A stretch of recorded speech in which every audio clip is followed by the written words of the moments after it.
I've always believed really strongly in fairness and transparency. I've always believed in social justice.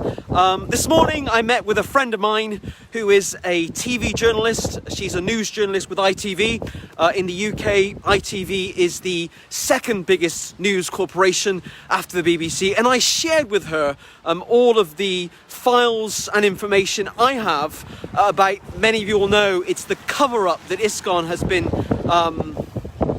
conducting or leading over the Lokanath Swami case. Many of you will know that Lokanath Swami abused an 11-year-old girl around 30 years ago, and he then wrote a letter confessing to abusing her.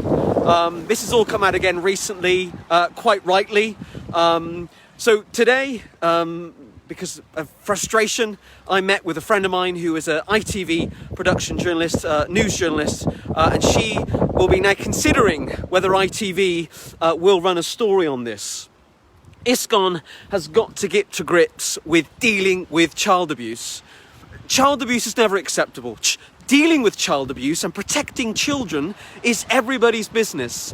And the fact that ISKCON, with this whole issue of Lokanath Swami, I explained to my friend who's a journalist that Swami or Goswami ironically means one who controls their senses. The fact that ISKCON continues to kick this can down the road and allow Lokanath to continue sitting as a guru is completely laughable.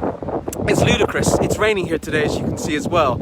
So all those details now about the Lokanath child abuse case are now with ITV, one of the UK's biggest news corporations, and they will be considering whether they run a story on this. ISKCON has got to deal with this issue. It's got to deal with this issue because those of us in the organisation that believe in fairness and transparency and, protecting people from harm, are getting very angry about ISKCON's continual denial of dealing with child abuse. So ITV now have all the details about the Lokanath case, and they will be considering whether to run a story on it. Hare Krishna.